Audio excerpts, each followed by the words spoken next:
পৃষ্ঠা নম্বৰ 13। আজি আমি স্বৰচিহ্ন যুগৰ বিশেষ ৰূপ শিকিম। আগৰ ক্লাছত আমি স্বৰচিহ্নৰ পৰিচয়খিনি শিকিছিলোঁ। স্বৰবৰ্ণ আৰু ব্যঞ্জনবৰ্ণত ইয়াৰ যোগ কেনেকৈ হয়। আজি আমি শিকিম ৰস্বৌ, দীৰ্ঘৌ, ঋ এই তিনিটাৰ কেইটামান বৰ্ণৰ লগত যোগ অলপ বিশেষ ধৰণে হয়, বেলেগ ধৰণে হয়। আমি জানো ইয়াত এইখিনি বৰ্ণ আছে যে ক, ৰ, দন্ত্য স, ৰ, তালব্য শ, ৰ।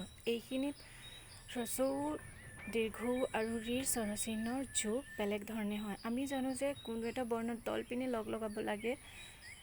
উকাৰ, হ্ৰস্বৌকাৰ, দীৰ্ঘৌকাৰ, ঋ।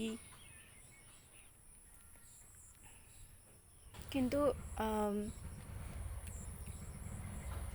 এইকেইটা বৰ্ণত আমি তলপিনে লগাব নোৱাৰি, আমি এনেকৈ লগাওঁ। এয়া হ'ল কটকাৰ গু আৰু উদাহৰণ হিচাপে দিয়া আছে গুৱাহাটী। তাৰপিছত ৰত হ্ৰস্বৌকাৰটো কেনেকৈ আমি যোগ দিওঁ। ইয়াত তলপিনে নিদিওঁ, আমি ইয়াক পিছপিনে দিওঁ। ৰৰ পিছপিনে চোৱা উদাহৰণ হিচাপে গৰু। তাৰপিছত দীৰ্ঘৌকাৰৰ ৰূপটো কেনেকৈ দিওঁ আমি। দীৰ্ঘৌকাৰৰ ৰূপ এই হিচাপত দিওঁ, উদাহৰণস্বৰূপে ৰূপ। তাৰপিছত দন্ত্য সত উকাৰ যোগটো তলপিনে লাগিব। ইয়াত একো সাল সলনি নহয়,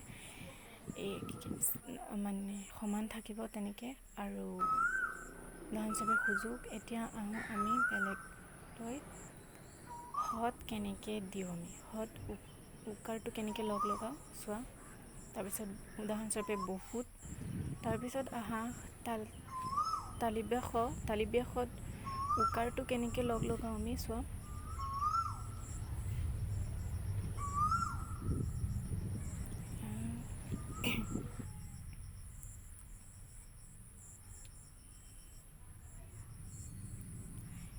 ইয়াৰ পিছত হত আমি ঋকাৰটো কেনেকৈ যোগ দিওঁ। আমি তলপিনে যোগ নিদিম, আমি ইয়াক ছাইডৰ পিনে যোগ দিম, ছাইডতে যোগ দিম।